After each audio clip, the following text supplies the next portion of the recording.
Okay, we're back for another Tech Asia episode. We have DJ here who just attended a conference on AI and filmmaking in San Francisco, right, DJ? That's right, yeah. It was a tough assignment out to California, but this was a really, really interesting conference in that there was a lot of excitement around this tipping point where AI video has got to a point where it can now do all the things that it had promised previously and wasn't delivering. But we're 3 years into it now, and at this point already, it's becoming something that is much more controllable, much more affordable, to such an extent that now we had at this event, it being in California, lots of Hollywood studios, they're discussing it, looking at it, showing off what they're doing. So it's not just for the people like us who are sort of playing around with it and putting up YouTube videos. This is people at the very high end, right down to people like us as well, all being able to do things that they hadn't done before. And it's a very important moment, and it brings in lots of questions that I'm hoping that we could discuss.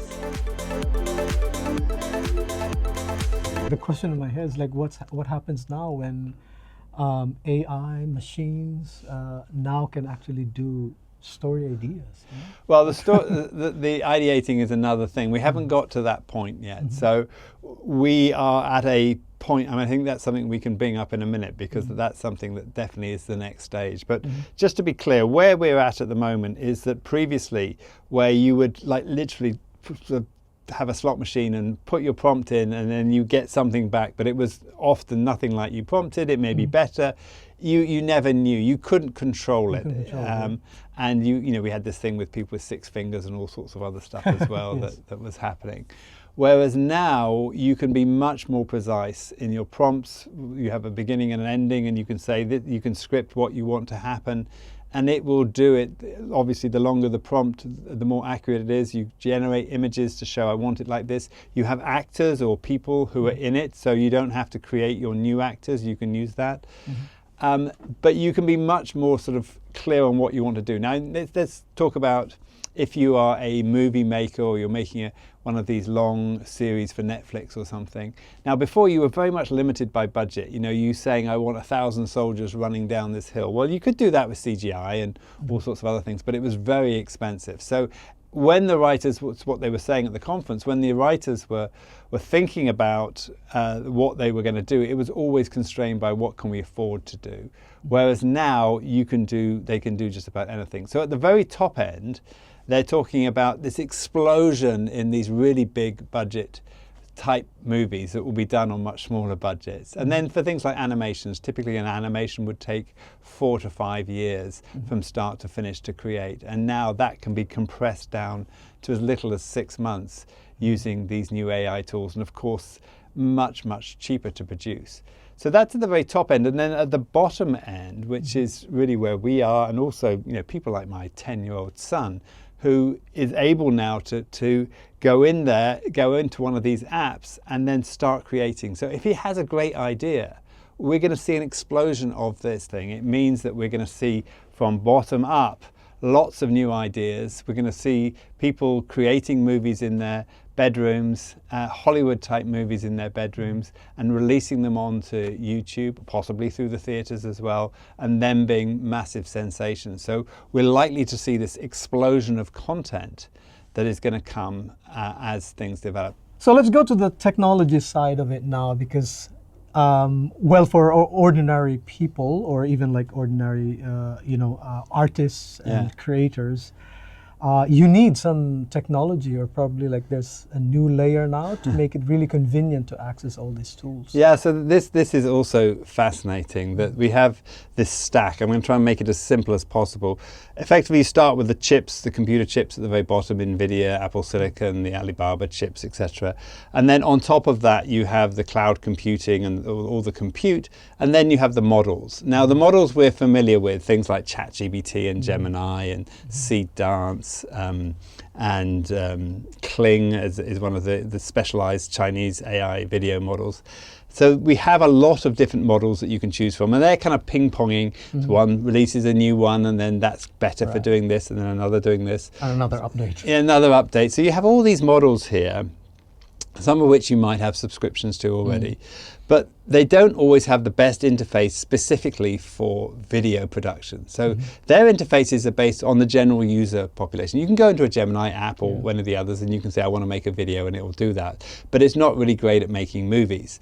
So there's a new layer of apps that are being created now, and this is really where it gets much more interesting, that are like video editing apps. In fact, some, like CapCut, are bringing AI into them, video editors, traditional videos, bringing them into, where you can create the film, and they're just dedicated to the film. And what's interesting about this is that they can draw on the different models. And if you already have a subscription, they have this new protocol that allows you to, like a USB, you can just you can take the one that you already have a subscription to and bring that into this new app, so you can use that model without having to pay for extra credits because you're already paying for them. Or maybe you have 2 or 3 subscriptions, you can bring them all in and then you can just use those. So these apps are the new format of Final Cut Pro, Premiere Pro, DaVinci Resolve, CapCut.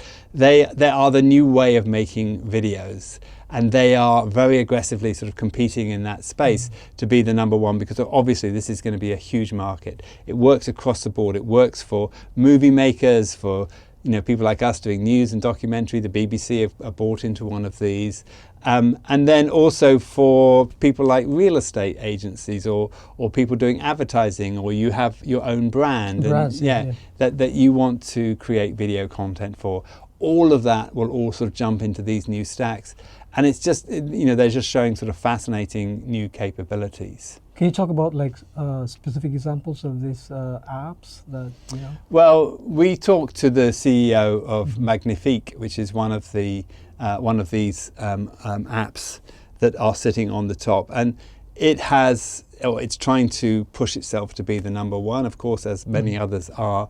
But what it keeps emphasizing is that we are here for people who want to make video, and they have lots of use case scenarios. And let's talk about brands, for example. If you create a advert for one particular geographical domain, say for the US, but you want to change the models for your Africa campaign or your European campaign, you can just switch the models, the main actors or their how they look. You can change that. You can change the clothing they're wearing. Or if you've done one, like they demoed one glasses company that have some sort of new glasses. They've shot this whole campaign with these models wearing their glasses, but now they've got a new set of glasses, or they've just updated those glasses and they want to update the video. They can just change the glasses. There was lots of elephants in the room, and the biggest one, of course, was all the people who were going to lose their jobs over this. Yes. And I could sense immediately,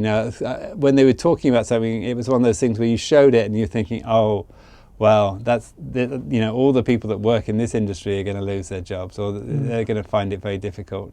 I mean, CGI, for example, where that's one where. But even things like photographers, they were showing examples of how you can create if you're trying to sell a house on a real estate website, previously you'd have to hire a photographer to come and do all this and this.